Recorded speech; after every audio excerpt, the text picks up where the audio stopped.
consolidated EBITDA, and we have taken another major step in terms of demerger of our fiber and tower assets, creating the path for an asset-light geo and value creation for our shareholders.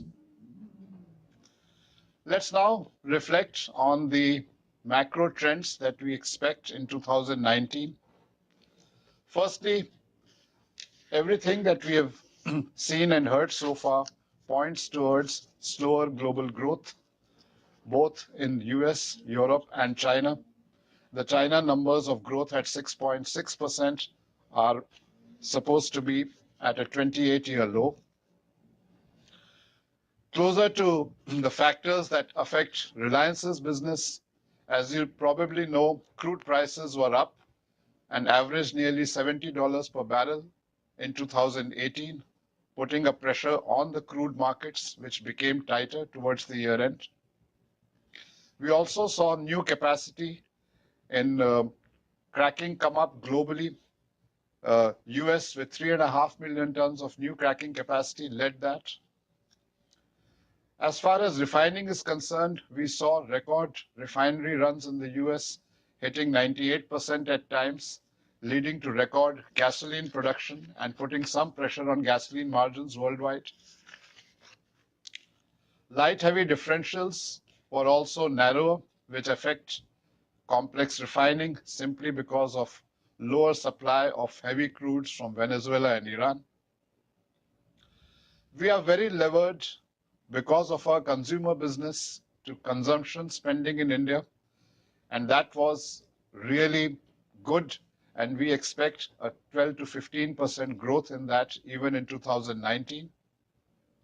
As far as petrochemical demand is concerned, we saw 7% growth in both polyester as well as polymer chains, giving us confidence that we will continue to benefit from our market leadership in India in both these chains.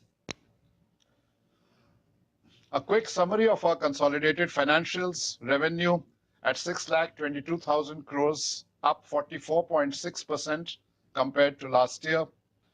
Record production of petrochemicals, 22% higher crude prices, but most importantly, the revenue growth in retail and digital services gave this big jump of 44% over last year in revenue.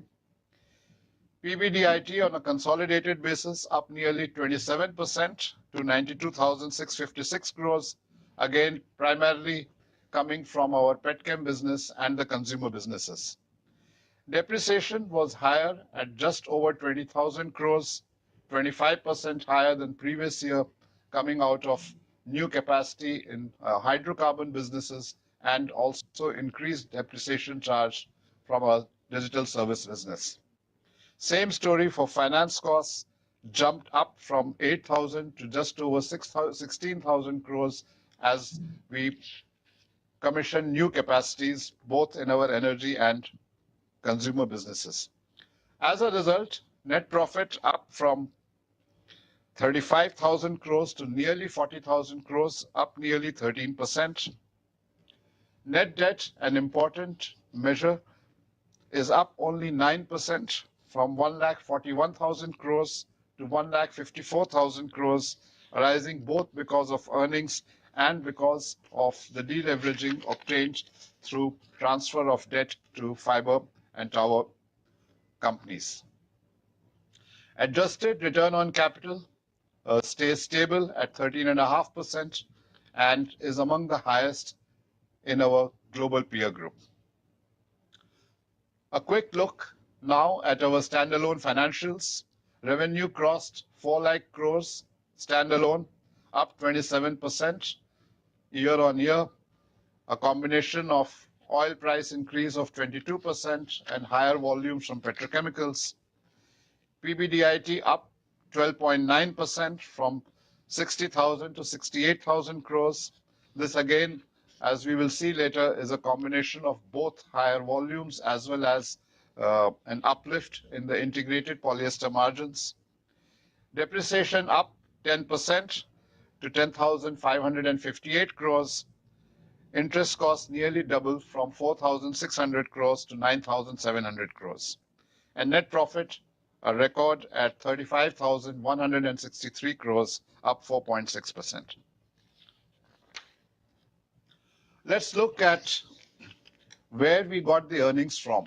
And when we look at segment EBITDA this year, refining and petrochemicals combined account for 70% of consolidated EBITDA. Organized retail accounts for 7%, and digital services